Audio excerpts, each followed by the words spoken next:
নমস্কার বন্ধুরা, আমি সঞ্চিতাস এসেন্স রেসিপিজে আপনাকে অনেক অনেক স্বাগত।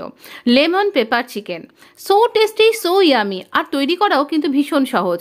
একদম ইজিলি খুব কম সময়ের মধ্যে তৈরি হয়ে যাবে এই লেমন পেপার চিকেন। এখানে চিকেনটাকে আমি সল্ট আর পেপার মানে নুন আর গোলমরিচ দিয়ে ম্যারিনেট করব। তার সাথে দিচ্ছি তেল আর ইয়োগার্ট মানে যতখানি 2 চামচ বড় চামচের টক দই, আর এখানে দিচ্ছি লেমন জুস। অবশ্যই লেমন পেপার চিকেন তো পেপার আর লেমন তো অবশ্যই থাকবে। তা এইভাবে আমরা ম্যারিনেট করে রেখে দেবো কিছুক্ষণের জন্য, 20 থেকে আধ ঘন্টা, 20 মিনিট থেকে আধ ঘন্টা। এখানে গ্রেটেড জিঞ্জার, আপনি গ্রেটেড গার্লিকও নিতে পারেন, আমি গার্লিক পেস্ট নিয়েছি। এখানে তেলের মধ্যে ফোড়ন দিয়েছি এরকম দারচিনি আর গোলমরিচ দিয়ে আমরা এই ম্যারিনেটেড চিকেনগুলো মশলা থেকে ঠিক ছাড়িয়েও নয়, আবার একেবারে পুরো মশলাটা অনেকখানি লেগে থাকবে এমনটাও নয়। যেমন আপনি দেখছেন স্ক্রিনে, এই রকমভাবে আমরা এই চিকেনগুলোকে এরকম ফ্রাই প্যানের মধ্যে দিয়ে দেবো। এই রান্নাটা ফ্রাই প্যানে করলে খুব ভালো হয়। তো আমরা কিছু পেঁয়াজকে আমরা ডুমো ডুমো করে কেটে নিয়েছি, আর এখানে আমরা টঙের সাহায্যে এই চিকেনগুলোকে একটু উল্টিয়ে দিয়েছি। এই সময় কিন্তু অবশ্যই হাই ফ্লেমে রান্নাটা করুন, নাহলে চিকেন কিন্তু অনেকখানি জুস ছেড়ে দেবে।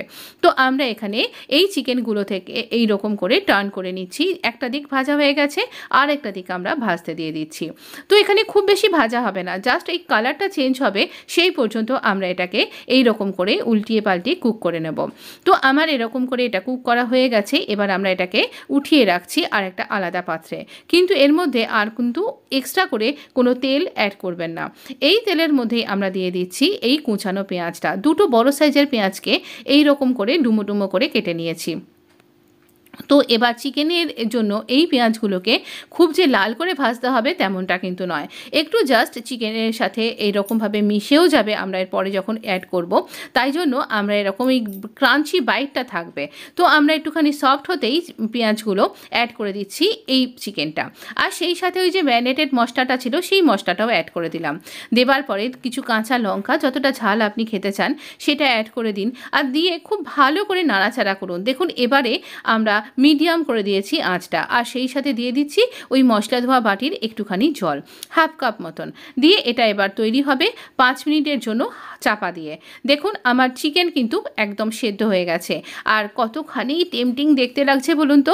এটা লেমন রাইসের সাথে অবশ্যই সার্ভ করুন। আরও আধখানা লেবুর রস আমি এখানে যোগ করে দিলাম, আর এর সাথে দিয়ে দিচ্ছি আরও কিছুটা গোলমরিচের গুঁড়ো, কারণ লেমন পেপার চিকেন এই দুটো জিনিসের স্বাদ আর গন্ধ কিন্তু এনহ্যান্স হয়ে আসবে, তাই জন্য খেতেও খুব ভালো লাগবে। আর এই রকম একটা সিজন চেঞ্জের সময়ের জন্য যারা চিকেন লাভার আছেন তাদের জন্য একদম উপাদেয় এবং পুষ্টিকর, আর খুব রিচও নয় অথচ ভীষণ টেস্টি একটা রেসিপি। চিকেনের এই রেসিপিটা এই সময়ের আপনার ট্রাই না করলেই নয় কিন্তু। তো এই রকম করে আমরা এটা সার্ভ করে দিচ্ছি।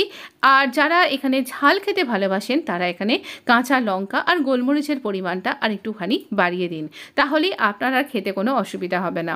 ভীষণ ইজি আর খুব তাড়াতাড়ি তৈরি হয়ে যায়। আমার মনে হয় ব্যাচেলাররাও এটা তৈরি করতে পারবেন। ভালো থাকবেন, সুস্থ থাকবেন, ধন্যবাদ।